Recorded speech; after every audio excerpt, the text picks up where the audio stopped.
బ్రహ్మ గురుర్విష్ణు గురుర్దేవో మహేశ్వర గురు సాక్షాత్ పరబ్రహ్మ తస్మై శ్రీ గురవే నమః. గురవే సర్వలోకానాం భిషజే భవరోగిణాం నిధయే సర్వవిద్యానాం శ్రీ దక్షిణామూర్తయే నమః. బృహద్వాసిష్ట సిద్ధాంతం పూర్ణబోధోపదేశికా వెంకటేశ్వర యోగీంద్రం సద్గురుభ్యో నమో నమః. ఆత్మానాత్మ అతీతమనిశం కేవలాత్మోపదేశిక వేముల రామయార్య యోగీంద్రం సద్గురుభ్యో నమో నమః. క్షరాక్షరమతీతం చాచల పూర్ణోపదేశిక పూర్ణానంద పుల్లయార్య సద్గురుభ్యో నమో నమః. అస్మద్గురు సమారంభం కృష్ణ సాందీపమధ్యమాం ఓంకారపీఠ పర్యంతం వందే గురు పరంపరం.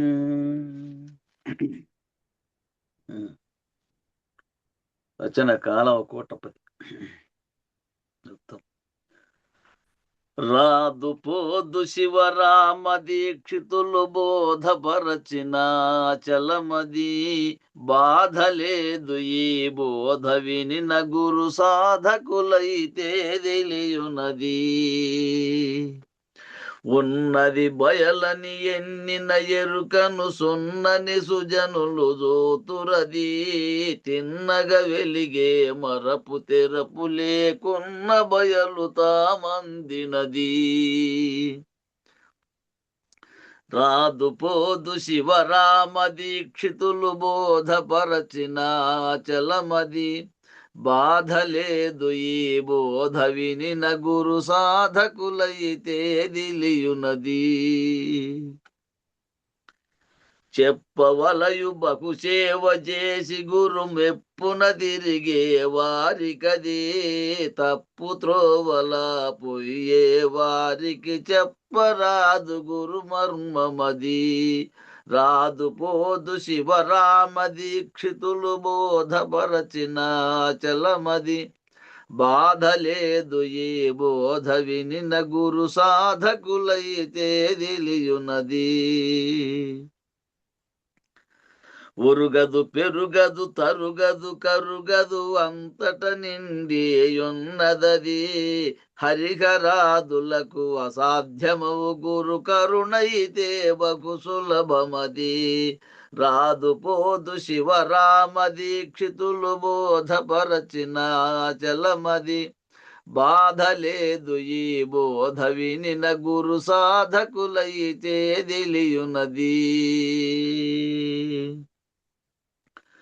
పుట్టదు గిట్టదు పుడమిలు జనులకు బట్ట బయలు కనిపించునది ఈ గుట్టు తెలిసిన గురు శిష్యులకు పట్టి తోపు పరిపూర్ణమది. రాదు పోదు శివరామ దీక్షితులు బోధపరచిన చలమది బాధలేదు ఈ బోధ వినిన గురు సాధకులైతే తెలియునది. ఎరుక శరీరము ఏమి లేదని ఎరిగి చెప్పితే సరైనది తెరవుగానక పరిపరి విధముల పరుగులు బారేరదేమది. రాదు పోదు శివరామ దీక్షితులు బోధపరచిన చలమది బాధలేదు ఈ బోధ వినిన గురు సాధకులైతే తెలియునది. కీలు తెలిసిన శ్రీకృష్ణమూర్తి చెమేలుగా రుక్మిణి తెలిసినది కాలవ గురువరు కరుణ నేలిన కాలవ కోటప్పకనుభమది.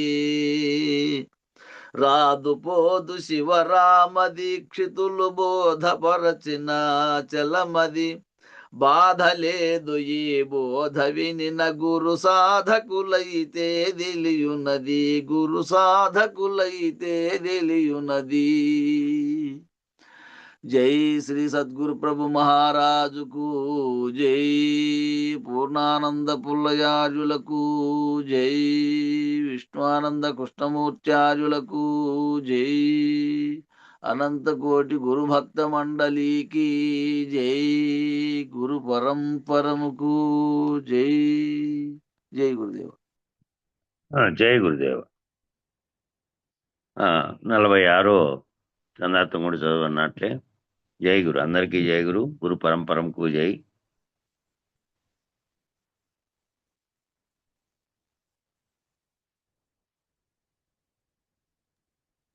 నేను అన్నయ్య చదువుతాడేమో. చెప్పు నువ్వు లైన్లో. ఎరుకే విద్యా విద్యలు ఎరుకే ప్రణవంబునాదమెరుకే కళయు ఎరుకే బిందువు చిత్సత్తు ఎరుకే ఆనందమివి నీ వెరుగు సద్బుద్ధి నీ నామాటాలెరుకే నీ బద్ధి ఎరుకే నిర్గుణ సగుణాలెరుకే ఎరుకకు ఎంత ఎరుకో నేనిది ఎంత ఎరుగా చేసి నీవీట్లెరుగు సద్బుద్ధి నీ నామాటాలెరుకే నీ బద్ధి. జై గురుదేవ్. గురువుగారు చెప్తున్నారు శిష్యునికి, ఓ శిష్యుడా, విద్యలు నిన్ననే చెప్పాము ఈ పేర అయితే, కానీ మళ్ళా మొదలు పెడుతున్నాం ఇక్కడ మార్పు నుంచి రావాలని. విద్యలు ఈ అజ్ఞానము జ్ఞానం అనేటివి అన్నీ కూడా ప్రణవం అనేటువంటి ఓంకారనాదంతో మొదలైనటువంటి సృష్టికి కారణమైనటువంటిది కూడా, తర్వాత నాదబిందు కళలుగా సత్తు చిత్తు ఆనందముగా ఎరుక యొక్క పరిణామాలే ఇవన్నీ నేను తెలుసుకోనాయన. ఓ సుబుద్ధిమంతుడా అనే వాక్యం వాడాడు. మంచి బుద్ధి కలిగిన మాట. నీ నా వాక్యమందు గల నిర్ణయం నిజముగా ఎరుకేనని,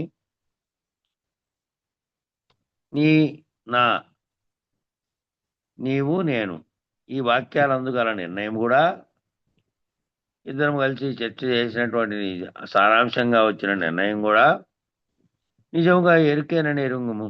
ఏ ఎరుకైతే చైతన్యంగా ఉండి లోపల పనిచేస్తోందో అది సర్వమును తెలుసుకొని విచారణ చేసి విశ్లేషణ చేసి నిర్ణయం చెప్తున్నది అదే. జడమైనటువంటి స్థూల శరీరం ఏమి చేయదు. సూక్ష్మ శరీరంగా ఉన్న ఎరుకే ఇవన్నీ ఎరుగుతోంది. సగుణ నిర్ణయములు ఎరుకవే. ఈ సగుణము అనే నిర్ణయములు గుణములు సగుణము నిర్గుణము రెండు కూడా ఈ ఎరుకే. అది తెలియబడుతున్న నిర్ణయం అంతా కూడా ఎరుకే. అయినా అది ఇది అనలేలా, అది ఇది అని అనేది ఇంకా యమము నియమము ఆసనము ప్రాణాయామము ప్రత్యాహారము, ఈ యమనియమ ఆసన ప్రాణాయామాలన్నీ పతంజలి మహర్షి యోగ సూత్రాలు అనే దాంట్లో ఇదంతా పొందుపరిచాడు. ఇది కూడా దాదాపు వేదాల తర్వాత వచ్చిండేదే. ఇది కూడా 3000 ఏళ్ళ పైనే అయింది తయారు చేసి. ఈ ప్రత్యాహారము ధ్యానము ధారణ సమాధి అనేటివేమో ధ్యాననిష్టకు సంబంధించినటువంటివి. తారక సాంఖ్య అమనస్క మహావార్తిక పద్ధతులేమో తారకమేమో తనలోను ఉన్నటువంటి చక్రాల మాదిరి వాటికి ఏవైతే ఉన్నాయో అధిష్టానాలుగా, వాటికి అధిదేవతలుగా ఉండి నేను నడిపిస్తున్నాయో, అందులో మళ్ళీ హంసతత్వ విచారణ అంతా అందులో వచ్చింది. మళ్ళీ సాంఖ్యమేమో సృష్టి కారణమైనటువంటి దాన్ని అంతటిని తెలుసుకుంటోంది. అమనస్కమేమో మనసు రహితమైతే ఇదంతా లేదనే విషయం దాకా విచారణ చేసింది. ఈ మహావాక్య వార్తీక పద్ధతులన్నీ, మహావాక్యం అంటే అదే 4 వేదాల్లో 4 వాక్యాలు. ఈ వార్తీక పద్ధతులు అంటే వేదాంత నిర్ణయంగా చెప్పబడినటువంటి పద్ధతులు అన్నీ కూడా ఎరుకేను. ఆ ఎరుక అనే తెలివితోనే నీలో ఉన్నటువంటి ఆ ఎరుక సత్తా చేతనే సర్వము తెలియబడుతున్నాయి తప్ప ఇవన్నీ తెలియబడేటివన్నీ కూడా ఎరుకేనని తెలియజేస్తున్నాను. సర్వము ఎరికేనని నీవు తెలుసుకోనమని భావము. ఇక దీంట్లో సుమతి శతకంలో సుమతి అనేటువంటి మకుటాన్ని ఆశ్రయించి శతక పద్యాలు ఉంటాయి. ప్రతి పద్యము ఆఖరిలో సుమతి శతకారుడు ఏం చేశాడంటే ఆఖరిలో సుమతి అన్నాడు. సుమతి అంటే మామూలుగా చూస్తే ఎవరు ఆడవాళ్ళ పేరేమో అనుకుంటారు. అట్లా కాదు, సుమతి అంటే మంచి మతి కలిగినటువంటి వాడా అని వ్యాఖ్యానించారనమాట. మంచి బుద్ధి కలిగినటువంటి వాడా అనే మకుటాన్ని అందులో ఆ 100 పద్యాలకు ఆయన పెట్టాడు. సుమతి అంటే మంచి బుద్ధి గలవాడని ఈ కందార్థంలో కూడా ఆ పద్ధతిలోనే సద్బుద్ధి అన్నాడు. ఓ సద్బుద్ధి అన్నాడు. సద్బుద్ధి అనే అక్కడ సుమతి మంచి మతి గలవాడా అని ఆయన వాడినట్టే పద్యంలో ఈయన సద్బుద్ధి అన్నాడు. మంచి బుద్ధి కలిగిన వాడా అని. అంటే సత్తును ఎరిగిన బుద్ధి. సద్బుద్ధి అంటే సత్తును ఎరిగిన బుద్ధి. సత్ అసత్ రెండు ఉన్నాయి కదా. ఏది సత్తా కలగజేసిందో ఈ సర్వమునకు ఆ సత్తును ఎరిగినటువంటి వాడా, ఆ ఎరిగినటువంటి బుద్ధి కలవాడా అని. సద్బుద్ధి అంటే సాత్విక కర్మ చేసే బుద్ధి కూడా సద్బుద్ధే. ఏదైనా సాత్విక కర్మలు నిర్వహించడానికి ఎవరైతే అటువంటి కర్మలను ఆచరించే అనుకుంటారో సాత్వికమైనటువంటి కర్మలు, మంచి కర్మలుగా చేయబడేటువంటి పూజా పునస్కారాలు, ఇతరత్ర ధ్యాన స్నానాదులు, ఈ తర్వాత చేసేటువంటి ఇట్లాంటి చర్యలు, ఒకరికి మేలు చేసేటువంటి, తనకు ఇతరులకు అందరికీ మేలు చేసేటువంటి సాత్విక బుద్ధి కలిగినటువంటి ఏ చర్యనా కానీ అదంతా సద్బుద్ధే. నిష్కామ కర్మ చేసేటువంటి బుద్ధి కూడా సద్బుద్ధే. నిష్కామ కర్మ అంటే నేను ఏదో కావాలి దీంతో అని ఆశించకుండా, కోరికలతో కూడి ఆశించకుండా, ఎవరికైనా ఉపయోగపడనీలే నేను చేసేటువంటి పని అని నిష్కామ కర్మ చేత నాకు ఫలాంది కావాలనే ఉద్దేశంతో కాకుండా చేసేటువంటి అది కర్మ కూడా మంచి బుద్ధే. చేసేటువంటి బుద్ధి కూడా సద్బుద్ధే. సాక్షిగా ఉండేటువంటి బుద్ధి కూడా సద్బుద్ధే.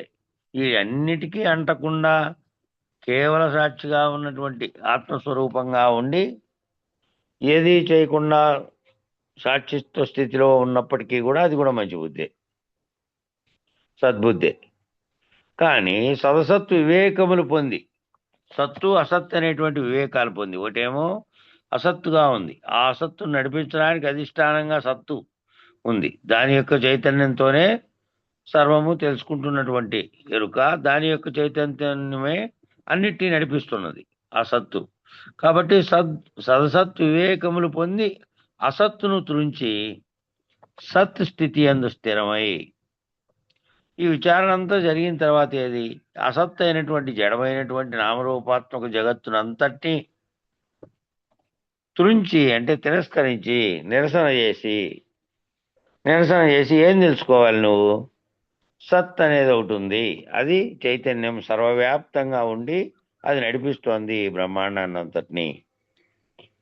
ఆ సత్తు శక్తే నాలో ఆత్మశక్తిగా ఉంది అనే దాని యందు నువ్వు స్థిరమైతే అప్పుడు అసత్తును తుంచేయగలుగుతావు.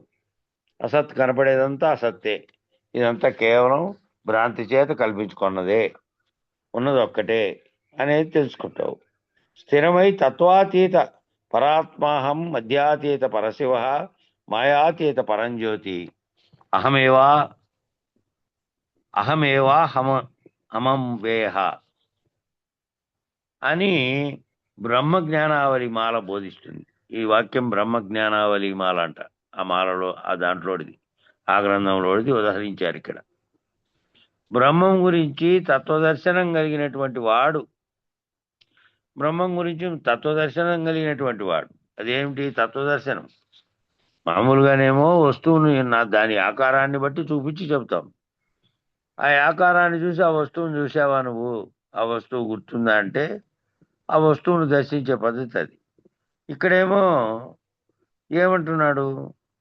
తత్వదర్శనం కలిగినవాడు. బ్రహ్మం గురించి ఏం కలిగి ఉండాలి ఎందుకంటే తత్వదర్శనం కలిగినటువంటి వాడు తాత్విక రీత్యా ఏ చైతన్యం నడిపిస్తోందో బ్రహ్మాండాన్ని అట్లాగే పిండాండాలని ఈ రెండుగా ఉన్నటువంటివి 8 రకాల తనువులుగా భావించినప్పటికీ ఆ ప్రత్యేగాత్మ పరమాత్మ ఒక్కరేననే జ్ఞానం వరకు ప్రయాణించి అట్లా తత్వదర్శనం ఎవరికైతే అయ్యిందో అట్లా కలిగినటువంటి వాడు తత్వాతీత స్థితిని పొందాలి.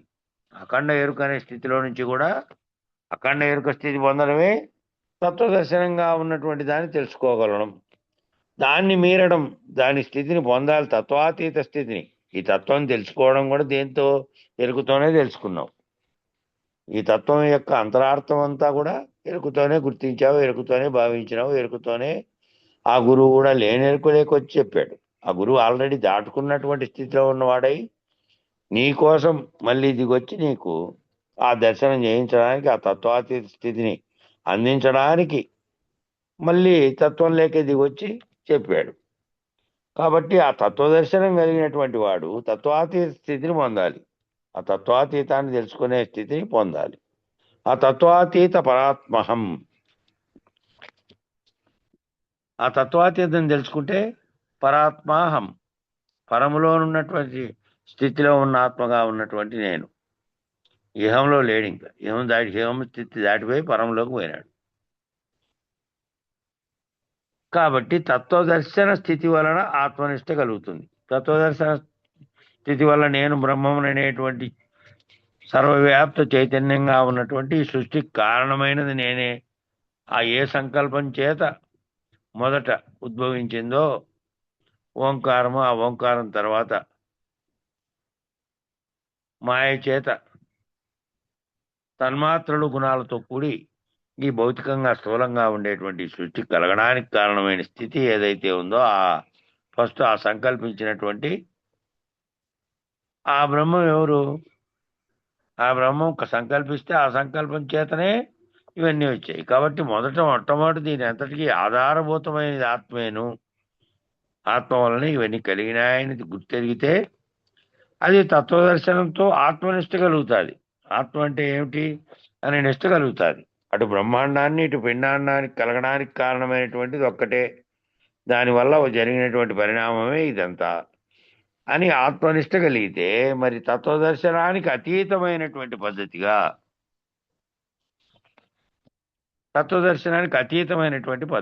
ఇప్పుడు తత్వాన్ని తెలుసుకుంటే ఏం తెలుసుకున్నావు? నువ్వు బ్రహ్మనిష్ఠుడైనావు. ఆ బ్రహ్మనిష్ఠుడే కదా, ఆ బ్రహ్మమే కలిగేటువంటి సంకల్పాలతో ఈ సకలం కలగజేస్తూ ఉన్నాడు. వాటికి అతీతమైన నిర్ణయాన్ని పొందితే నీకు ఇంకా ప్రపంచంతో పని లేదు. ఏవి జరుగుతున్నా దాని కళ్ళ ముందర వాటన్నిటితో నువ్వు అశరీరుడు అయి ఉన్నటువంటి స్థితిలో ఉండి వాటితో తాదాత్మ్యం చెందకుండా వాటంతటినీ కలలాగా చూసేటువంటి స్థితి వస్తుంది. కాబట్టి అప్పుడు నీ ముందర వారు వీరు అన్యులు అనే భావమే లేదు. సర్వత్రా ఉన్నది ఒక్కటే, ఒకే ఒక స్థితి నీవు పొందగలుగుతావు. ఆ పొందగలిగినటువంటిదే ఆత్మనిష్టగా ఉండడము. శరీరం అనే నిష్టగా కాకుండా నేను నారాయణపురాన్నో, నేను ఫలానో, లేకపోతే నేను ఫలానా కులమనో, నేను ఫలానా పదవనో సంపదనో ఈ పద్ధతి ఏమీ లేకుండా కేవలం నేను ఆత్మనిష్ఠుడుగా ఉన్నానంటే నేను బ్రహ్మనిష్ఠుడుగా ఉన్నాను అని అర్థం. నేను కేవలం చైతన్య స్వరూపంగా ఉన్నదాన్ని మాత్రమే భావన చెందుతూ నాకంటే అన్యంగా ఎవరో ఉన్నారనే భావన లేకుండా ఏకత్వ స్థితిలో ఉన్నటువంటి ఆత్మనిష్ట భావనలో ఉండడం. మరి తత్వదర్శనానికి అతీతమైనటువంటి పద్ధతిగా బ్రహ్మానుసంధానం చేసి, తత్వదర్శనానికి అతీతమైంది అది బ్రహ్మానుసంధానం. ఏ బ్రహ్మ? ఈ బ్రహ్మగా ఉన్నటువంటి దాని వరకు నీకు మహావాక్య విచారంలో తేలినటువంటి స్థితి. అది కూడా దాటినటువంటి స్థితిలోనేమో దానికి అతీతమైనటువంటిది, అది కదలక మెదలక సర్వత్రా ఉన్నటువంటిది ఉంది. దాన్ని తెలియాలంటే దాన్ని తెలియబడేది అది ఈ విధంగా తన్మాత్రల చేత కానీ లేదంటే ఏ రకంగా కానీ దర్శనం చేత కానీ కలిగేది కాదు. అది నీ ఊహతో కలగాలి. అది ఒకటోది. రెండోది ఏమిటి? ముందు నేనని ఏదైతే పలుకుతూ ఎరుక చేత ఈ సర్వం నిర్ణయించిందో దాన్ని రహితం చేసుకోవాలి గురువు చేత. గురువు దాన్ని రహితం చేస్తే ఇక ముందు నీవు లేవు. కనబడుతున్న జగత్తంతా శూన్యం వంటిది, కేవలం నాకు భ్రాంతి చేత కనబడుతోంది అనే భావన అర్థమైతే ఇక అప్పుడు పరం మాత్రమే ఉన్నది, ఆ బయలు మాత్రమే ఉన్నది అని ఏం చెప్తున్నాడు? తత్వదర్శనానికి అతీతమైనటువంటి పద్ధతిగా బ్రహ్మానుసంధానం చేస్తే ఆత్మకు పరమైన పద్ధతిగా నిర్ణయాన్ని పొందాలి. ఈ ఆత్మ పద్ధతిగా తెలుసుకున్నావే, నాలో ఉన్నటువంటి అధిష్టాన చైతన్య బ్రహ్మముగా ఉండి అదే నన్ను నడిపిస్తూ ఉన్నటువంటి స్థితిలో ఉన్నదే, దాన్ని ఆ పరాత్మగా ఉన్నది అంటే మొదటి సృష్టికి కారణమైన దానిగా, అంతకంటే ముందు అవ్యక్తంగా ఉన్నటువంటి స్థితిలో, అంతకంటే ముందు ఇవేవి లేనటువంటి కేవల బయలుగా ఉన్నటువంటి స్థితిలో ఉన్నదాన్ని తెలుసుకోవడానికి ఆ పరమైన పద్ధతిగా నిర్ణయాన్ని పొందాలి. మధ్యాతీత పరశివ అంటే ఈ మధ్య ఏమిటండి, ఈ మధ్య అనే పదం ఎందుకు వాడాడు అనేది ఇక్కడ చెప్తున్నాడు. దేనికి మధ్య? మధ్య అంటే మధ్య స్థితి అంటే ఏదది? దేనికి మధ్య అంటే ఆత్మ, బ్రహ్మ, పరబ్రహ్మ, ఇందులో బ్రహ్మము మధ్య. మొదట ఆత్మ, బ్రహ్మ, పరబ్రహ్మ, ఆ పైన ఆత్మ నుంచి బ్రహ్మస్థితికి, బ్రహ్మ నుంచి పరబ్రహ్మస్థితికి, ఇందులో బ్రహ్మం మధ్య. కాబట్టి ఆ బ్రహ్మీభూత స్థితి యందు మధ్యాతీత పరశివ, ఆ బ్రహ్మీభూత స్థితి యందు మధ్యాతీతంగా ఉన్నటువంటి దాన్ని కూడా తెలుసుకుంటే పరశివుడు, ఆ పరశివం అనేది తెలుసుకోవాలి. ఈ మధ్య స్థితిలో ఉన్నటువంటి ఇదే నేను బ్రహ్మం అనేటువంటి అద్వైత పద్ధతిలో పోతే అక్కడే నిలబడి ఉంటుంది. అది అక్కడే నిలబడి అంటే అక్కడ సాక్షిత్వ స్థితిలో ఉన్నప్పటికీ ఎప్పుడో ఒకసారి మళ్ళీ సంకల్పాలు కలిగినట్టు, ఎక్కడో భ్రాంతికి గురవుతాడే. ఇప్పుడు అశరీరుడైన గురుమూర్తి భ్రాంతికి గురైతే ఏమవుతుంది? మళ్ళీ లోక విషయాలు లేకపోతుంది. కాబట్టి ఇక్కడ కూడా మధ్యలో ఉన్నటువంటి స్థితిలో బ్రహ్మము అనేది తెలియబడిన తర్వాత కూడా అవతలికి దాటుకోలేదు అనుకో, ఎప్పుడో సంకల్పానికి గురైనటువంటి వాడు మళ్ళీ ఈ సంకల్ప స్థితిలో కలిగినటువంటి దానితో తాదాత్మ్యం చెందుతాడు. కాబట్టి ఆ మధ్యలో ఉండే స్థితిలో నుంచి ఆ పరశివం అనేది దర్శించగలిగితే మరి అయితే సరిపోయిందా అన్నారు. సరిపోయిందంటే మాయాతీత పరంజ్యోతి. మాయాతీత ఎట్లా దాటుకోవాలి? మాయకు అతీతంగా ఉన్నటువంటి మాయను గుర్తెరిగి దాటాలి. మాయ ఏ విధంగా లేనిది చూపింపజేస్తోందో దాన్ని ఎరిగి దాటాలి. గురికే దాటుకోవడం అనేది కాదు ఇది. కాబట్టి ఎప్పుడైనా గుర్తెరగండి, ఎరగకుండా దాటడం అనేది సాధ్యం కాదు. దాన్ని తెలియకుండా ఊరికే ఒకవేళ ఆ వాక్యం వచ్చినా లేదంటే దానికి సంబంధించిన పద్యం కొట్టేసుకున్నా అలా కాదు. మాయ అనే దాన్ని, మాయ అంటే ఏమిటి? లేకుండానే ఉన్నట్టుగా కనిపించిండేది మాయ. మరి ఏ మాయ చేత దీన్నంతటి నువ్వు గుర్తెరిగి నిజమని అనుకుంటున్నావో, అంతకుముందు ఇదంతా ఎట్లా లేనిదో కళతో పోల్చుకుంటే కళలో వచ్చినటువంటివన్నీ ఎట్లా లేవో అట్లాగే ఇంద్రజాలికుడు అనేవాడు అన్ని వస్తువులను కేవలం మాయ చేత వానికి తెలుసు లోపల, కానీ బయట చూస్తున్న వారికి తెలియదు. చూస్తున్న వారు భ్రాంతికి గురై వాడు చేస్తున్నటువంటివన్నీ వస్తువులన్నీ నిజంగా జరుగుతున్నట్టుగా, వాడు కట్టిచేపులోంచి పావురం తీస్తే నిజంగా జరిగినట్టుగా, వస్తువులు ఉత్పత్తి చేస్తే చిత్తు పేపర్ల నుంచి చేస్తే నోట్లులా మారినట్టుగా, ఏంటో చింతపిచ్చిలు చల్లితే అవన్నిట్లో అన్ని తేళ్లుగా మారినట్టుగా, చింతాకు చల్లితే, ఇలాంటివన్నీ ట్రిక్కులుగా నేర్చుకున్నటువంటివి. వానికి తెలుసు, వీనికి తెలుసు. వానికి మాయని తెలుసు. దీన్ని చూస్తూ నిజమనుకునే వానికి మాయని తెలియదు. మాయని తెలిసి ఎట్లా చేస్తున్నాడో తెలిసి ఎరిగిన తర్వాత మళ్ళీ నమ్ముతాడా? మళ్ళీ ఇంక నమ్మడు. కాబట్టి మాయ ఎట్ల మాయగా చూపిస్తోంది అది. నువ్వు పుట్టినప్పటి నుంచి అనేక మంది, అంతకుముందు నుంచి కూడా అనేక మంది, కోటాను కోట్ల మంది పుట్టి సర్వ వ్యవహారములు చేసి పోతూనే ఉన్నారు. ఏమీ లేవు. ఆ జ్ఞాపకాలు కూడా కొంతమంది కొన్నాళ్ళు ఇప్పుడు చరిత్ర పుట్టి రాసుకునేటువంటి అక్షరక్రమం వచ్చింది కాబట్టి అందులో రాసి పెట్టారు కాబట్టి తెలుస్తున్నాయి. లేదంటే ఎవరో పరంపరలో గురుమూర్తులు లాంటి వాళ్ళు చెప్తూ ఉంటే ఆ విషయాలన్నీ తెలుస్తున్నాయి. లేదంటే ఏం తెలుస్తాయి? ఏం తెలవు. అట్లా వచ్చినటువంటి దాన్నైనా, ఈ కనపడుతున్నటువంటి దాన్నైనా, కనపడుతున్న జగత్తుగా కనపడుతున్న నామరూపాత్మకమైనవైనా ఇవన్నీ ఒకప్పుడు లేకుండా ఉండి మళ్ళా సృష్టి చేయబడి వచ్చినాయి. ఒకప్పుడు లేకుండా ఉండి పుట్టినాయి, ఒకప్పుడు లేకుండా సృష్టి అయినాయి అంటే అవన్నీ కూడా నశిస్తాయి అనేది గుర్తుపెట్టుకోండి. ఎప్పుడూ ఒకటి స్వతసిద్ధంగా ఉన్నదేమో స్వయంభువు అంటారు చూడు. స్వయంభూగా వెలిచాడు, స్వయంభూగా. అట్లా స్వతసిద్ధంగా ఉన్నదేమో స్వయంభూగా వెలసిందైనా కూడా అది పుట్టిందే. ఆ పుట్టింది కాకుండా ఎప్పటికీ పుట్టుకు కానీ, చావు కానీ, లేదా రాకడ పోకడలు రెండూ కానీ ఇందాక తత్వం పాడాడు కదా అన్నయ్య మొదట్లో ప్రార్థన చేసేటప్పుడు, రాదు పోదు శివరామ దీక్షితులు తెలిపినటువంటి బోధ ఇది. అది రాకడా లేదు, దానికి రాకడా పోకడా లేదు. రాకడా పోకడా లేకుండా ఎప్పుడూ సర్వకాలాల యందు నిలిచి ఉన్నటువంటిది. అది తెలిస్తే ఈ వచ్చినటువంటిదంతా కేవలం కొంతకాలం వచ్చినట్టుగా నీ చేత గుర్తించబడి మళ్ళీ పోతోంది అంతే. కాబట్టి ఈ మాయ యొక్క స్థితిని గుర్తెరిగి అది దాటాలి. అంటే దాన్ని దాటడానికే కేవల శాస్త్రజ్ఞానం పనికిరాకే గురువు దగ్గర చేరి ఈ విచారణ అంతా చేస్తున్నారనేది గుర్తుపెట్టుకోండి. ఎప్పుడైనా సరే గుర్తుపెట్టుకోండి, ఎరగకుండా దాటడం సాధ్యం కాదు. మాయని దాటాను అనుకోవడం, లేదంటే ఇది మాయని అర్థమైంది, ఇది కళలో జరుగుతున్న వ్యవహారం అనేది అర్థమైంది అంటే వాటికి ఉదాహరణలతో సహా గురువు గారి వద్ద నీవు అనుభవ స్థితిలో తెలుసుకోవాలి. దాన్ని అనుభవ స్థితిలో కూడా తెలుసుకుంటే, ఆ తెలుసుకొని దాటిన తర్వాత ఇంక మళ్ళీ నీకు ఏమి కనపడినప్పటికీ చిత్ర విచిత్రాలన్నీ వాటితో తాయాత్మ చెందవు.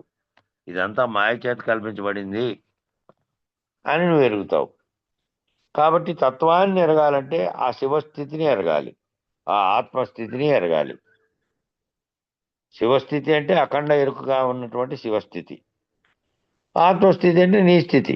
ఆ ఆత్మస్థితిని ఎరగాలి, శివస్థితిని ఎరగాలి.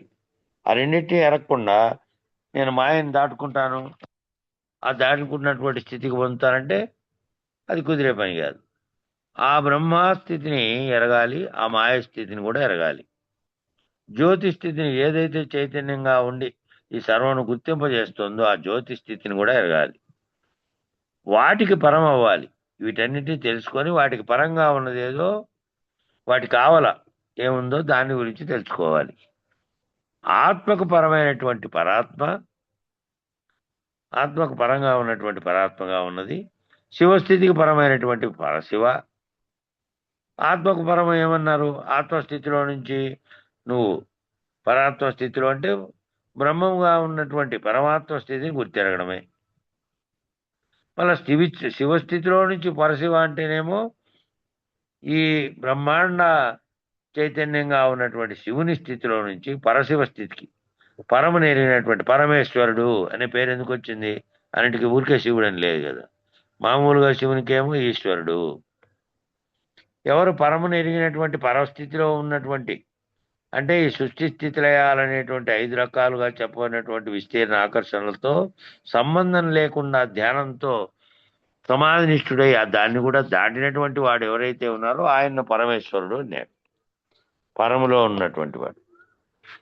ఆయనకి ఈశ్వరుడుగా చేసేటువంటి ఈ పనులతో సంబంధం లేకుండా ఉన్నటువంటి వాడు. అంశ అదే అయినప్పటికీ ఈ 5 రకాలైనటువంటి సృష్టి స్థితి లయ విస్తీర్ణ ఆకర్షణలు అనే 5 పాత్రలు చేస్తుంటే దానికి బ్రహ్మ విష్ణు మహేశ్వర రుద్రులు సదాశివులు అని పేరు పెట్టారు. ఈ పేర్లన్నీ ఏంటి అంటే అవన్నీ స్థితులు, ఆయా పనులు చేస్తున్నటువంటి స్థితులు. అవి ఆయా విధులు నిర్వర్తిస్తున్నారు వాళ్ళు. ఆ నిర్వర్తిస్తున్న స్థితికే పేరు, కానీ అదంతా ఒక్కటే. వారంతా ఒక్కటే, వేరు వేరు పేర్లతో చెప్పనివన్నీ ఒక్కటే. కాబట్టి ఆత్మకు పరమైనటువంటి పరాత్మ, శివస్థితికి పరమైనటువంటి పరశివ, జ్యోతి స్థితికి అంతర్జ్యోతి. బాహ్యజ్యోతిగా తెలియబడుతున్నదేమో వెలుతురుగా కనబడుతున్నటువంటి కంటికి కనబడే దృశ్యం కాకుండా అంతర్జ్యోతి. అంతర్జ్యోతి అంటే అంతరంలో ఏ దాని చేత అయితే సర్వము గుర్తెరుగుతున్నావో ఆ జ్యోతి. జ్యోతి అంటే టార్చ్ లైట్ పట్టుకున్నావు అనుకో, గది చీకటిగా ఉంది, గది లేకపోయి అన్నీ వెతికావు లైట్ వేసి, ఏమేమి ఏడున్నాయో తెలుసుకొని దాన్ని తీసుకున్నావు.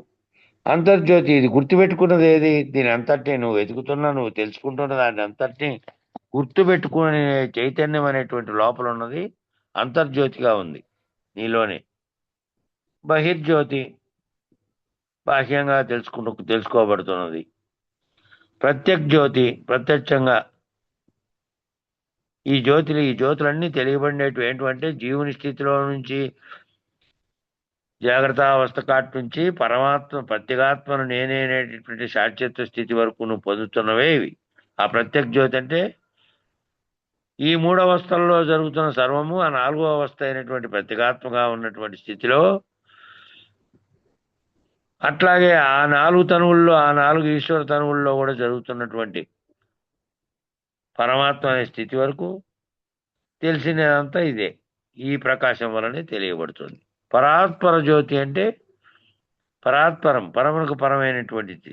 అక్కడ జ్యోతి ఏమీ లేదు. నిజానికి చెప్పాలంటే అచలంలో అటువంటి జ్యోతి ఏది చెప్పలే. వీళ్ళు ఈ విధంగా ఉపయోగించారు కానీ నిజానికి పరాత్పరమైన స్థితికి పోయిన తర్వాత జ్యోతి లేదు, వెలుగు లేదు, ప్రకాశమే లేదు. ప్రకాశరహితం అది.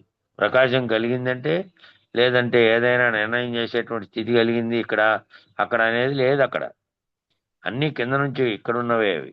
ఏ ప్రకాశము ఏదీ లేదు. దానికి ఆ విధమైనటువంటి ఇది కానీ ఇంకోటి కానీ ఏమీ లేదు. అంతా కేవల బయలుగా ఉన్నదే ఉన్నది.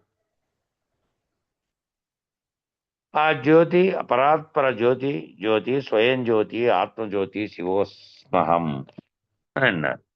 ఆత్మజ్యోతి శివోస్మహం అంటే శివుడు తానే శివుడైనటువంటి స్థితిని తెలుసుకున్న వరకే ఉంది. దాన్ని దాటినటువంటి స్థితిలో ఇంక లేరు. ఇంకా అక్కడెక్కడ పరమ స్థితిలో ఉంది అది. అలా ఆ జ్యోతికి పరమైనటువంటి పరంజ్యోతి అనేటువంటి స్థితిని కూడా పొందాలి. ఈ జ్యోతి ఏదైతే ఆత్మజ్యోతి అని చెప్పారో దాన్ని దాటినటువంటి పరమైనటువంటి పరంజ్యోతిని అనేటువంటి స్థితిని పొందాలి. అలా పొందడాన్ని ఇచ్చగా కలిగిన వాడికి బోధిస్తున్నాడు ఇప్పుడు. అట్ట నేను పొందాలని ఎవరైతే, ఏ శిష్యుడైతే అది పొందాలి, అది తెలుసుకోవాలని ఎవరైతే ఇచ్చతో వచ్చి ఉన్నాడో, ఆ ఇచ్చతో వచ్చి ఉన్నటువంటి స్థిరంగా తనలో భావన కలిగినటువంటి శిష్యుడు, ఏదో టైంపాస్ కానీ కాదు, నేను ఇది తెలుసుకొని తీరాలి, నా జీవితం ఏమిటి, కోట్ల జన్మలు అన్నీ ఎత్తాయి, మానవ జన్మ వచ్చింది, ఇప్పుడైనా సరే ఇప్పుడు ఎట్లా ఉండాలి ఆ ఇచ్చ అంటే తీవ్రతరంగా ఉండాలి. తీవ్రంగా నాకు ఆ ఏమి ఇచ్చ ఉందంటే ఈ మిగతా కోరికలన్నీ తెలుసు, అవన్నీ అనుభవించి వ్యవహారం దిస్తే చూస్తూ ఉన్నా, దీన్ని తెలుసుకోవాలి, ఈ జన్మ కర్మల ముడిని ఇప్పేటువంటి దాన్ని తెలుసుకోవాలని వచ్చాడు. ఇచ్చగా ఉన్నటువంటి వానికి బోధిస్తున్నాడు. ఇచ్చ కలిగినటువంటి వానికి. ఇచ్చ లేనటువంటి వానికి చెబితే ఊరికే మైక్లో వాడతా అంటే అందరూ ఇన్నట్టు ఏదో ఈయనది ఏందో దాని జోలికి పోడు. ఇచ్చ కలిగిన వానికి, మంచి బుద్ధి కలిగిన వానికి చెప్తున్నాడు ఇప్పుడు శిష్యునికి ఆయన.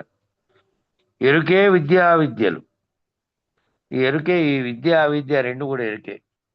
సాంఖ్యత విచారణ క్రమం చెప్పింది. ఆ సాంఖ్య విచారణ క్రమం ఏం చెప్పింది?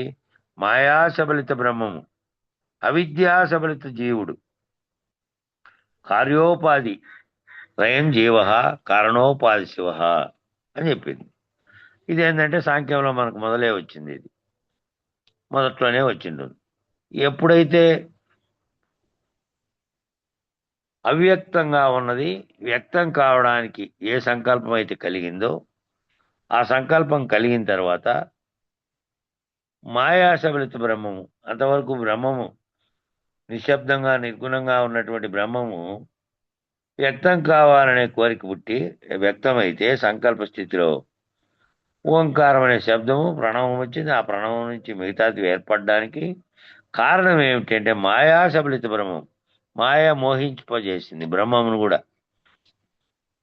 మాయ చేత మోహింపబడినటువంటి వాడై మాయాసబలిత బ్రహ్మము, అవిద్యా సబలిత బ్రహ్మమేమో జీవుడుగా అయిపోయాడు. మళ్ళా ఏర్పడినటువంటి వాడు.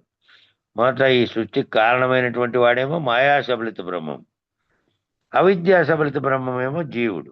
జీవుడేమో శరీరాన్ని చూసుకొని శరీరమే నేను అనుకుంటూ దీనికి కారణ వస్తువును కనుక్కోకుండా కార్యోపాధిలో ఉండి, అదేమో కారణోపాధిలో ఉన్నాడు. అందుకే ఉదాహరణ చెప్పారు, కార్యోపాధిరయం జీవ, కారణోపాధిరయం శివ.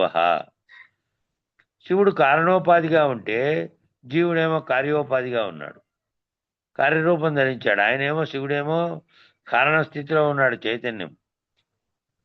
ఆయనేమో శరీరం ధరించలే. మనం కదా క్యాలెండర్లో చూసినట్టు పాము చుట్టుకొని కనపడుతున్నాడు. ఇవన్నీ ఆయన యొక్క స్థితిని బట్టి అల్లినటువంటి ఇది. ఆయనేమో శక్తి స్వరూపంలో ఉన్నాడు, శక్తిగా ఉన్నాడు. ఆ శక్తిగా ఉన్నది ఏ విధంగా ఉంది? కార్యరూపం ధరించకుండా స్వచ్ఛ స్థితిలో ఉన్నటువంటి కారణ రూపంలో ఉన్నాడు. కాబట్టి కారణోపాధి శివుడైతే కార్యోపాధి అయినటువంటి జీవుడైనాడు. జీవో బ్రహ్మైవ నాపరః. కాబట్టి జీవుడే ఈ విచారణలో తెలుసుకుంటే జీవుడే ఆ బ్రహ్మముగా ఉన్నటువంటి చైతన్యం కూడా దాని నుంచేనే పుట్టాడు, దాని నుంచేనే వచ్చింది. కానీ తాను చూస్తున్న దానితో తాదాత్మ్యం చెంది ప్రపంచము తన చుట్టూ ఉన్న బంధాలతో ఇక్కడే దీంతోనే భావన చేస్తున్నాడు, తన మూలాన్ని కనుక్కోలేక. తాను ఎక్కడి నుంచి వచ్చాడు, ఏ కారణోపాధి యొక్క సంకల్పం వల్ల నేను కార్యోపాధిని ధరించాను, ఈ శరీరం అనే కార్యోపాధిని అని ఆ ఆలోచన చేయకుండా అవిద్య ఆవరణానికి లొంగిన వాడైనటువంటి వాడయ్యాడు జీవుడు. అజ్ఞానం చేత ఈ ఆవరణం అనేటువంటిది, ఆవరణం అంటే ప్రపంచమే, దీని అంతటినీ చూస్తున్నాడు కదా, కంటితో చూస్తున్నాడు, అనుభవిస్తున్నాడు. చుట్టూ ఉన్నటువంటి వాళ్ళతో బంధాలు కలిగాయి. తనకు పూర్వం తను రావడానికి తల్లిదండ్రులు కారకులైతే మళ్ళీ వచ్చిన తర్వాత ఈ అనేక బంధాలన్నీ శరీరం ద్వారా బంధుత్వం పొందినాయి. తాను వివాహం చేసుకున్నాడు, తను పుల్లెలను అన్నాడు, తను మళ్ళా వాళ్ళ కొడుకులు అయ్యారు, వాళ్ళకు మళ్ళా పెళ్లి చేశాడు. వాళ్ళు ఈ బంధాలన్నీ ఎక్కడి నుంచి వచ్చాయి? శరీరము, నీ శరీరం వల్ల వచ్చాయి. దానికి అతీతంగా మూలంలో నువ్వు ఎక్కడి నుంచి వచ్చావు అది మాత్రం ఎప్పుడే తెలుసుకుంటున్నాడు. అది తెలుసుకోకుండా ఈ కారణోపాధి జీవోపాధిగా ఉన్నటువంటి అవిద్యావరణకు లొంగిపోయి నేను జీవుణ్ణి అని నేను పేరు పెట్టబడింటే ఏదో ఒక పేరు పెట్టారు ఈ ఆకారానికి. ఆ పేరు గలవాన్ని మాత్రమే అనుకుంటూ తన మూలంలో సర్వవ్యాప్త చైతన్యంగా ఉన్న బ్రహ్మమును అని తెలుసుకోలేకపోతున్నాడు. విచారణలోకి ఓడిపోతున్నాడు. 100కి 5%, 2% కూడా లే. మిగిలిన వాళ్ళంతా వాడు ఇట్లా సంపాదించాడు, ఇట్లా చేశారు, నేను ఇట్లా జీవనోపాధి చేయాల్సిందే తినడానికి. కానీ అట్లా కాదు కదా, తీవ్రమైనటువంటి లంపడం పెట్టుకొని ఇక దాంట్లో బాగా సక్సెస్ అయ్యి దాంట్లో జీవించి దాంట్లో బాగా ఎదిగి మరణిస్తే ఆ మరణమే మళ్ళా మళ్ళా పునర్ జరుగుతూనే ఉంటుంది కదా జన్మ. కాబట్టి తన మూలము తెలుసుకోవడానికి ఎవరైతే పోయినాడో ఆ అవిద్య ఆవరణాన్ని లొంగినటువంటి వాడు స్థితిలో ఉన్నాడో వాడి విచారణ చేస్తే ఈ అవిద్య ఆవరణం పోయి విద్యా ఆవరణకు లొంగినటువంటి బ్రహ్మం గురించి తెలుసుకుంటాడు. ఆయన కూడా లొంగి ఉన్నాడు, బ్రహ్మం కూడా ఒకదానికి లొంగి ఉన్నాడు.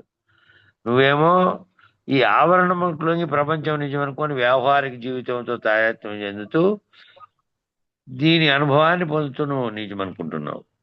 బ్రహ్మమేమో విద్యా ఆవరణానికి లొంగాడు. విద్య ఏదైతే ఎరుక కలిగిందో దాంతో సంకల్పించాడో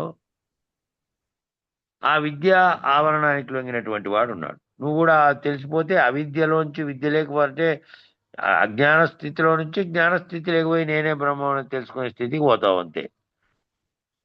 కాబట్టి ఈ విద్య అయినా సరే అవిద్య అయినా సరే ఈ రెండు ఆవరణములే. అదేమో బ్రహ్మాండ ఆవరణము, ఇదేమో పిండాండ ఆవరణం. కాబట్టి రెండు ఆవరణాలే, రెండు ఎరుకే. ఎరుకే ప్రణవంబు నాదం ఎరుకే కలగిన్ ఎరుకే అన్నాడు.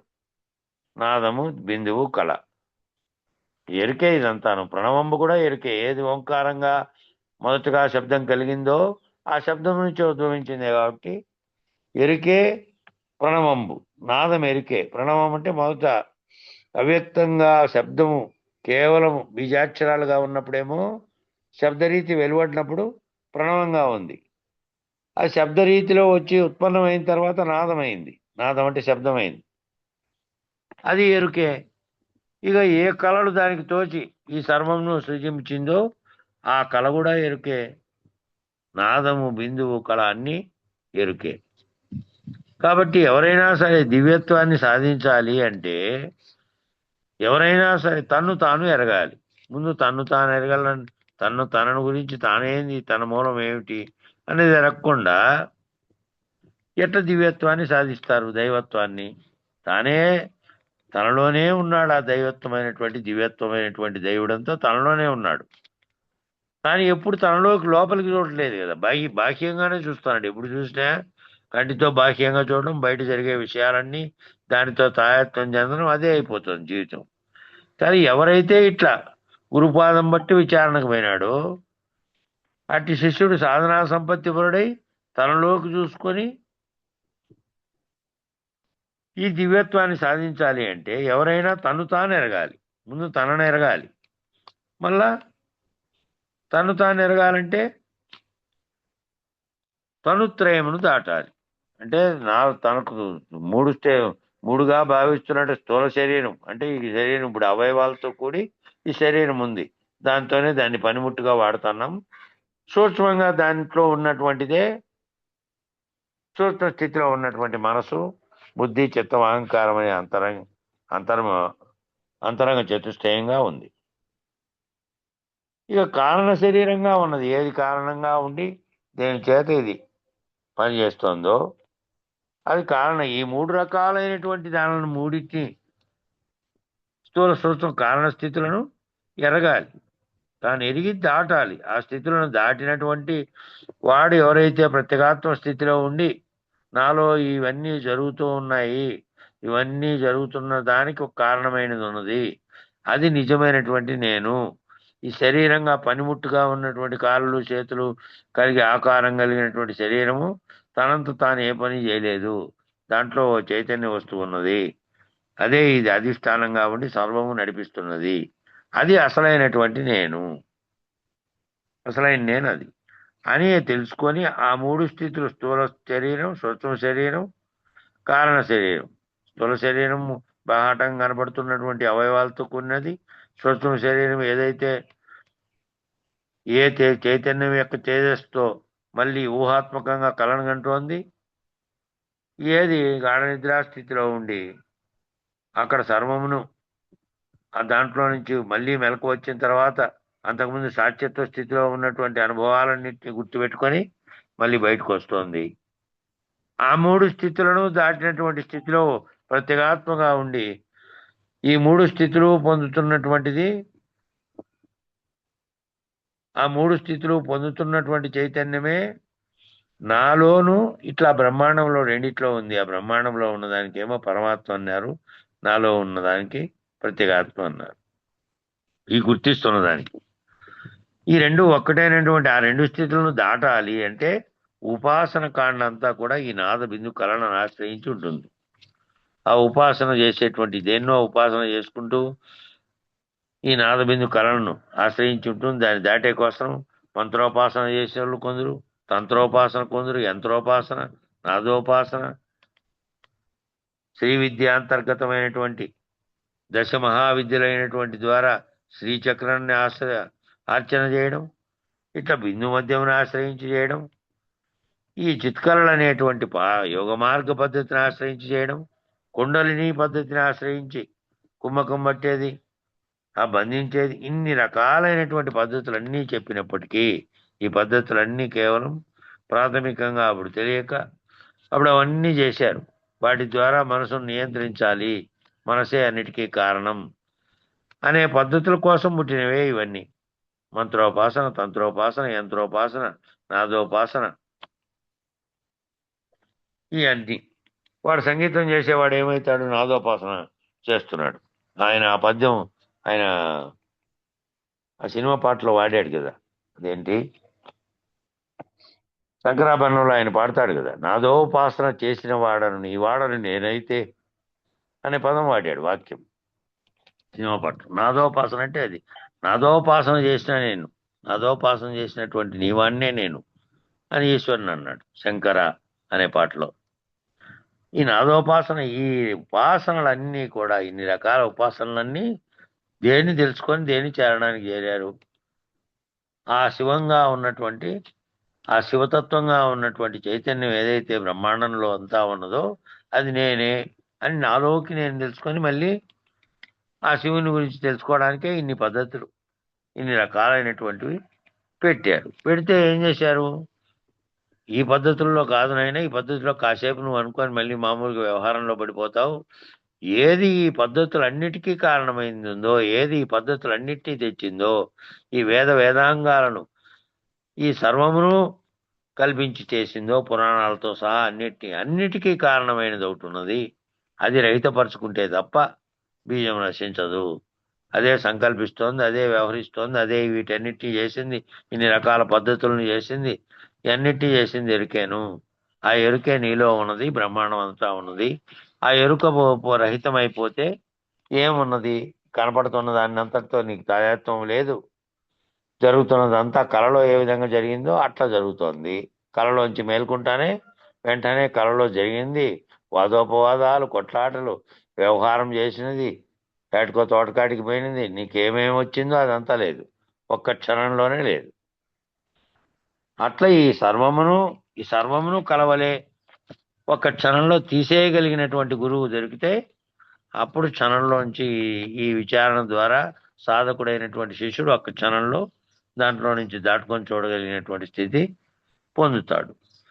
ఇవన్నీ ఈ అన్ని రకాలైనటువంటి ఇన్ని రకాలను ఆశ్రయించిన, కుండలిని భేదించిన, ఇవన్నీ కూడా ఉన్మన్యావస్థయా విగత కలితం శంకరం స్మరామి క్షంతవ్యమో శివ శివ శివ శివభో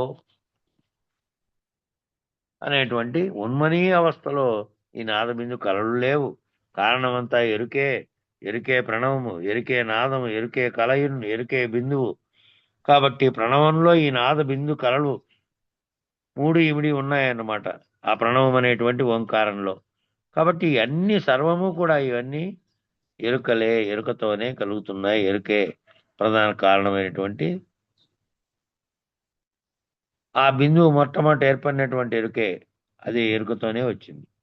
కాబట్టి ఆ ప్రణవం అనేది కూడా ఎరుకలోనే వచ్చింది. ఆ ప్రణవం రాకపోతే ఆ శబ్దంగా మారి ఉత్పన్నం కావడానికే, సకల సృష్టి రావడానికే కారణమైంది. ఆ ప్రణవం నుంచి మళ్ళా ఏర్పడినటువంటి నాద బిందు కళలు అన్నీ కూడా ఎరుకే. ఈ కళా ఎరుకే, బిందువు ఎరుకే, నాదం ఎరుకే. కాబట్టి ఈ నాద బిందు కళలు 3 ఇమిడి ఉన్నాయన్నమాట. కాబట్టి ప్రణవమే ఎరుకైపోతే, ఈ సృష్టికి కారణమైందే ఎరుకైపోతే నాదబిందు కళలు కూడా ఎరుకే కదా, ఇవి కాదా? దాని అందరి అంశీభూతాలు కూడా ఎరుకే కదా. దానిలో అంశీభూతంగా ఏమేమి ఉన్నాయో అవన్నీ ఎరుకే. తత్వదర్శనం, చిత్వదర్శనం, స్వాత్మ దర్శనం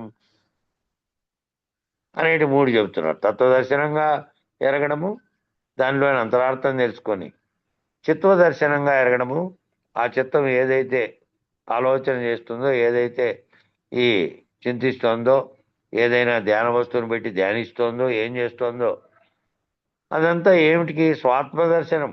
నీ యొక్క ఆత్మదర్శనాన్ని తెలుసుకునే వరకు అంతా కూడా దర్శన పద్ధతిలో, అంటే తనలేక గుర్తెరిగే పద్ధతిలో జరిగినట్టువే ఈ దర్శనాలన్నీ.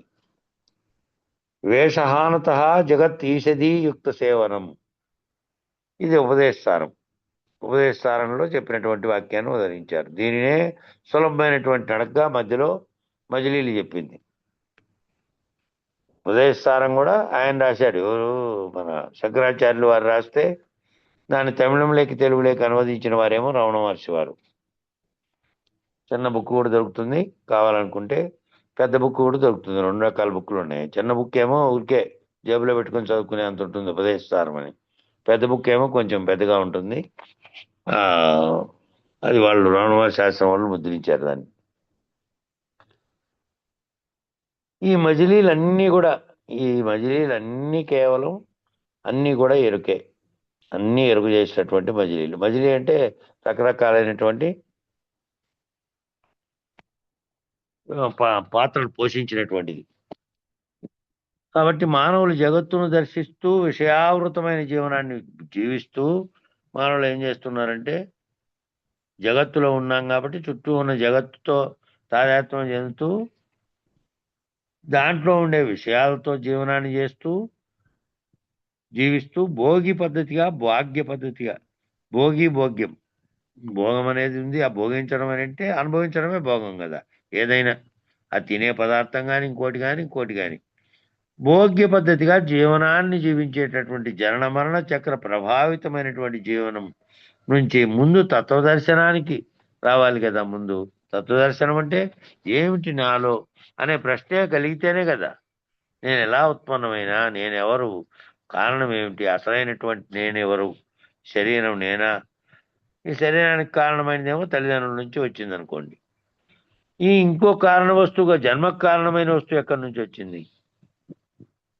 స్థూల శరీరం కాకుండా దాంట్లో పలుకుతున్నటువంటి సూక్ష్మ శరీర స్థితిని గుర్తెరగడానికి కదా. కాబట్టి మానవుడు ఏమిటి? భోగ్య పద్ధతిగా జీవనాన్ని జీవిస్తున్నాడు తప్ప జనన మరణ చక్ర ప్రభావితమైనటువంటి జీవనం నుంచి, ఈ జనన మరణ చక్రం ఎట్లొస్తోంది? ఇందులో కలగడానికి కారణం ఏమిటి? పుణ్యకర్మలు చేసినవాడు ఎట్లా పుడుతున్నాడు, పాపకర్మలు చేసినవాడు ఎట్లా పుడుతున్నాడు, దుష్కర్మలు చేసినవాడు మళ్ళీ జంతువు స్థితి లేకపోతున్నాడు. ఇన్ని రకాలైనటువంటివన్నీ దీని యొక్క ప్రభావం ఏమిటని దీని గురించి తెలుసుకుంటే కదా, ముందు తత్వదర్శనానికి వస్తే కదా, ఈ తత్వం తెలుసుకోవడానికి ముందు మొదలు పెడితే కదా, ఆ తదుపరి తత్వదర్శనం తెలుసుకుంటే చిత్వదర్శనం, ఈ చిత్తము ఈ చిత్తంతో కలుగుతున్నటువంటి దాన్ని అంతటిని తెలుసుకొని ఆ తర్వాత స్వాత్మ దర్శనం, నీ యొక్క సొంత నీలో ఉన్నటువంటి ఆత్మే దాన్ని దర్శిస్తే నేననేటువంటి ఈ రెండు రకాలుగా వ్యవహరిస్తున్నటువంటి స్థూల సూక్ష్మ కారణంగా 3 రకాలుగా వ్యవహరిస్తున్న దానికి అతీతంగా ఉన్న స్థితిలో సాక్షిగా నిలబడి చూడగలిగినటువంటి స్థితి వస్తుంది. ఈ 3 దర్శనాలతో స్వాత్మ దర్శనానికి ఎదిగితే ఆ తదుపరి దర్శనానికి ఏమో పరశివ స్థితికి, దీనితో తాదాత్మ్యం లేనటువంటి స్థితికి, పరం అనేటువంటి స్థితికి, ఆ పరమును పొందేటువంటి స్థితికి ఎదగాలి. దీనిలోకి అతీతమైన స్థితికి ఎదగాలి. ముందు ఈ స్థితిలో విచారణ చేసి ఈ స్థితిలో దర్శనం జరిగితే కదా, ముందు ఈ దర్శనాలన్నీ చెప్పబడినవన్నీ నీలోనే జరగాలి, అంతర్ముఖంలో జరగాలి. అది దర్శనం అంటే కంటితో చూసేటువంటి బాహ్య దృశ్యమైనటువంటిది కాదు, ఇది అంతర్దృశ్యం, విచారణలో చూడబడేటువంటిది ఇది. కాబట్టి అలా ఉపదేశ సారం అందించినటువంటి దాన్ని చిత్తు సత్తు ఎరుకే ఆనందమని నీవెరుగుము సద్బుద్ధి. కాబట్టి అలా ఉపదేశ సారంలో అందించినటువంటి స్థితిలో ఉన్న ఏవైతే చెప్పబడినాయో చిత్తు సత్తు ఎరుకే ఆనందమని నీవెరుగుము. సచ్చిదానందం అన్నారే అది. సత్తు చిత్తు ఈ రెండు ఏవైతే ఉన్నాయో ఏది గుర్తెరుగుతుందో ఆ ఎరుకే అది కూడా. ఈ ఆనందం పొందుతున్నటువంటిదంతా ఎరుకే. ఆనందానికి అతీతమైనటువంటి ఏ ఆనందము లేనిది అది. అదేమో దాటుకున్నటువంటి స్థితిలో పరశివము దాటుకొని పరమును దాటుకున్నటువంటి పరములో చేరితే పరాత్పరమైనటువంటి స్థితిలో ఏమీ లేదు, ఏ ఆనందము లేదు. ఈ ఆనందం అంతా ఇక్కడిదే. ఒకవేళ నేను బ్రహ్మమును అనేటువంటి ఏకత్వ స్థితిలో కూర్చున్నటువంటి సృష్టికి కారణమైన వస్తువుగా నువ్వు ఈ ఈశ్వర స్థితికి నువ్వు చేరుకున్నప్పటికీ జీవేశ్వర అనుసంధానమైనటువంటి నేనే దానికి కారణ వస్తువుగా ఉన్నటువంటి స్థితిలోకి చేరుకున్నప్పటికీ కూడా దానికి అవతల స్థితి ఈ ఆనంద స్థితి కూడా కానిది. అది కానటువంటి పరాత్పరంలో ఈ ఆనంద స్థితి అనేది కూడా లేదు. కాబట్టి ఇదంతా సత్తు చిత్తు ఎరుకే, ఇది కూడా ఎరుకే, ఈ ఆనందం కూడా ఎరుకే. నేను బ్రహ్మం అనేటువంటి ఆనందం కూడా. దానికి ద్వంద్వములు పొందకుండా నువ్వు జీవుడుగా ఉండి జీవుడు ఏదైతే ద్వంద్వముల చేత బాధించబడుతున్నాడో సుఖము దుఃఖము బాధ ఆనందం ఆహ్లాదం సంతోషం ఈ రకమైనటువంటి వీటికి వ్యతిరేక ఫలితాలను కూడా ఏ విధంగా అనుభవిస్తున్నాడో కష్టము నష్టము అన్నీ కూడా, ఇవన్నీ ద్వంద్వాలు లేనటువంటి స్థితిలో నువ్వు నిలబడినప్పటికీ నేను బ్రహ్మం అనేటువంటి ఆనంద స్థితిలో ఉన్నప్పటికీ అది కూడా ఎరుకే.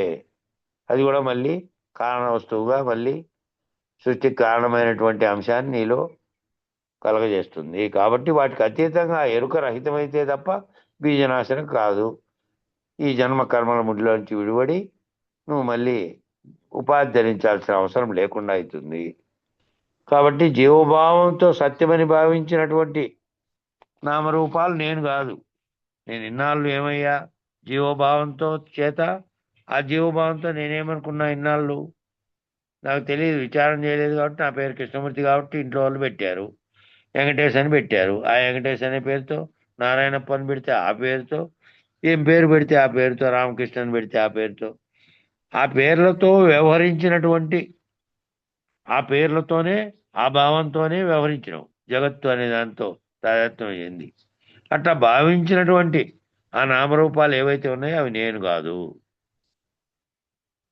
ఆ నామరూపాలుగా భావించింది అది కేవలం జడమైనటువంటి ఒక వస్తువైనటువంటి పరికరం, మిషన్ లాంటిది. దాంట్లో ఏది పని చేయించిందో నీ చేత పనిచేయించినటువంటి అధిష్టానంగా ఏదైతే ఉన్నదో ఆత్మస్వరూపంగా అది నేను. ఈ నామరూపాలుగా ఉన్నది నేను కాదు. నేను చైతన్యాన్ని. నాలో ఏ చైతన్యం ఉండి అధిష్టానంగా ఈ అన్నిటి పని చేయిస్తోందో ఏది గుర్తిస్తోందో, ఏ సర్వమును తెలుసుకుంటోందో ఆ తెలివిగా ఉన్నటువంటి చైతన్యాన్ని నేను సాక్షిని. నేను సాక్షి అంటే ఇదంతటి గుర్తిస్తూ, ఈ జరిగేటువంటి దానితో గుర్తిస్తూ, దీనికి అతీతంగా అంటే దీంతో తాదాత్మ్యం చెందకుండా ఆత్మస్థితిలో ఉన్నటువంటి దాన్ని నేను సచ్చిదానంద స్వరూపుణ్ణి. అంటే ఇక ఈ సత్తు చిత్తు రెండింటికి కలుగుతున్నటువంటి ఆనంద స్వరూపం ఏదైతే ఉన్నదో ఆ బ్రహ్మము అనేటువంటి ఈ ద్వంద్వాలకు అతీతంగా ఉన్నటువంటి స్థితిలో బ్రహ్మంగా ఉన్నటువంటి దాన్ని అని స్వరూప నిర్ణయాన్ని ఎరిగినటువంటి, నా స్వరూపాన్ని తెలుసుకున్నా నేను, నా స్వరూపంగా ఉన్నది కంటికి కనపడేది కాదు, నాలోనే ఉండి నడిపిస్తున్నటువంటి చైతన్యంగా ఉన్నటువంటి ఆత్మగా ఉన్నదని తెలుసుకున్నా. ఆ ఎరిగినటువంటి ఆత్మను నేను మళ్ళీ నిష్ఠుడైనటువంటి శిష్యుడా వత్సా అంటున్నాడు. బ్రహ్మనిష్ఠుడైనటువంటి అంటే తనను, తన ఆత్మను తెలుసుకొని పరమాత్మను కూడా తెలుసుకున్నటువంటి వాడైతే బ్రహ్మనిష్ఠుడు అయిపోతాడు. ఇంకా తాను మళ్ళా రెండుగా వేరువేరుగా ఉన్నాననే భావనలో ఉన్నాడు. కాబట్టి ఈ సత్ చిత్ ఆనందములు కూడా ఎరుకే. ఈ సత్తు చిత్తుగా చెప్పబడుతున్నటువంటి ఏదైతే కలగజేసిందో, ఈ సర్వమునకు సత్తా ఇచ్చిందో, ఇది ఏర్పడడానికి బ్రహ్మాండాన్ని, అది సత్తుగా ఉంది. మరి ఏదైతే సంకల్పించి ఇవన్నిటినీ చేస్తోందో, వీటన్నిటిని ఎరుగుతోందో అది చిత్తుగా ఉంది. వాటితో పొందుతున్నటువంటి ఆనందంగా ఉన్నటువంటివి ఇవన్నీ కూడా ఎరుకే. ఇది బ్రహ్మాండ పద్ధతిగా ఉన్నటువంటి ఎరుక. పిండాండ పద్ధతిగా ఉన్న ఎరుకేమో నేనంటోంది, నీవంటోంది. నామరూపాత్మకమైనటువంటి శరీరంతో, బంధాలతో చుట్టూ ఉన్నటువంటి వారితో వ్యవహరిస్తున్నదంతా నామరూపాత్మకంగా ఉన్నటువంటి వ్యష్టి ఎరుకగా ఉంది. ఈ పైన చెప్పి సచ్చిత్ ఆనందంగా ఉన్నటువంటి ఎరుకేమో బ్రహ్మాండ పద్ధతిగా ఉన్నటువంటి సమిష్టి ఎరుకగా ఉన్నది. కాబట్టి నామరూపాలు, దేహేంద్రియాలు, విషయతాత్మత, నేను అనేటువంటి పిండాండ పద్ధతిగా ఉన్న జీవభావంతో కూడినటువంటి ఎరుక, అది మలినప్పుడు ఎరుక. మలినప్పుడు ఎరుక అంటే ఆ ఎరుక మలినం చెందడానికి కారణం ఏమిటి? అక్కడి నుంచి కిందికి దిగి వచ్చింది. బ్రహ్మాండకర్తగా ఉన్నటువంటి స్థితిలో దేని చేత అనేకత్వం పొందాలని, తనను అనేకులుగా చూసుకోవాలని సంకల్పించిందో బ్రహ్మము, అక్కడి నుంచి వచ్చినటువంటి దానితో పిండాండ పద్ధతిగా తాదాత్మ్యం చెంది వచ్చింది. బ్రహ్మాండ పద్ధతిలో నుంచి వచ్చిన తర్వాత ఈ నామరూపాలు, దేహేంద్రియాలే నేను అనుకుని తాదాత్మ్యం చెందింది.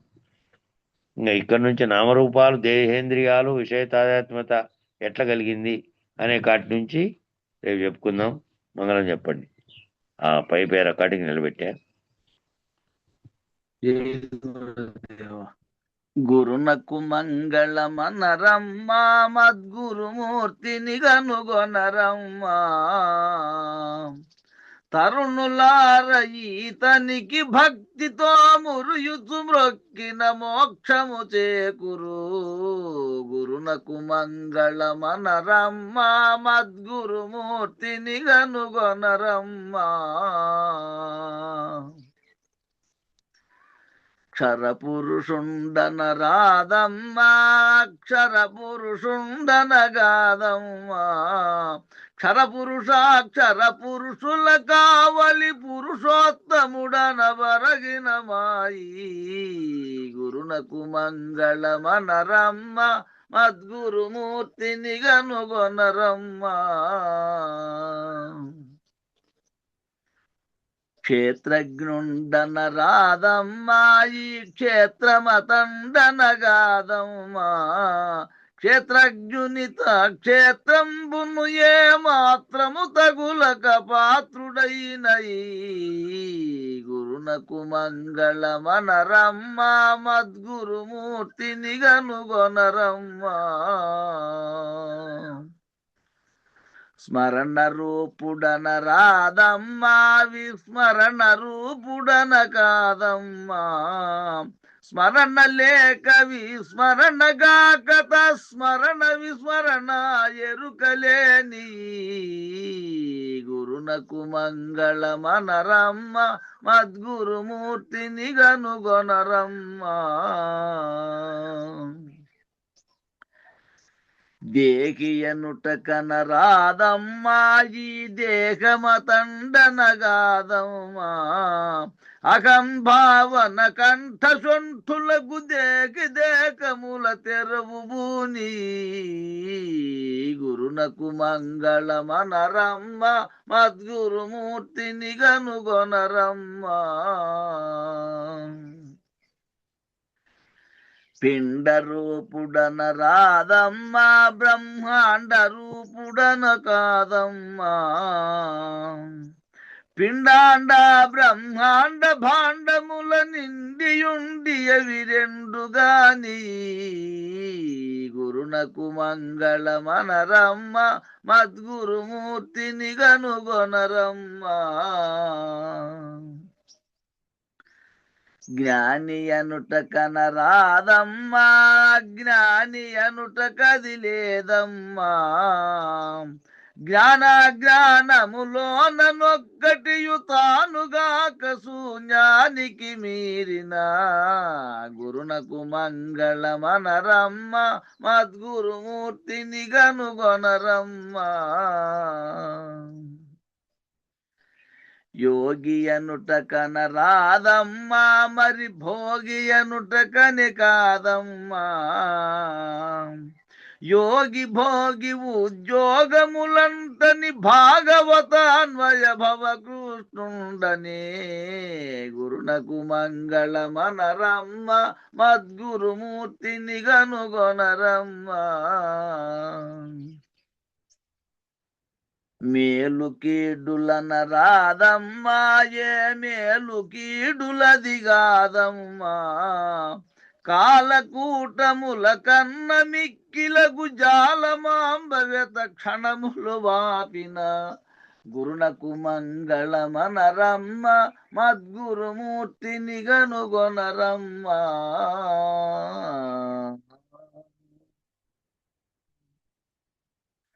మంగళం శ్రీ గురుదేవాయ మహనీయ గుణాత్మనే సర్వలోక శరణ్యాయ సాధురూపాయ మంగళం.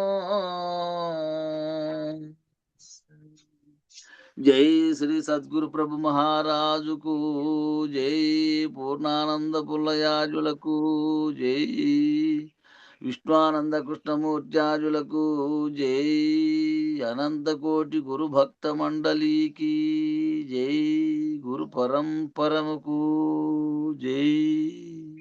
జై గురుదేవ.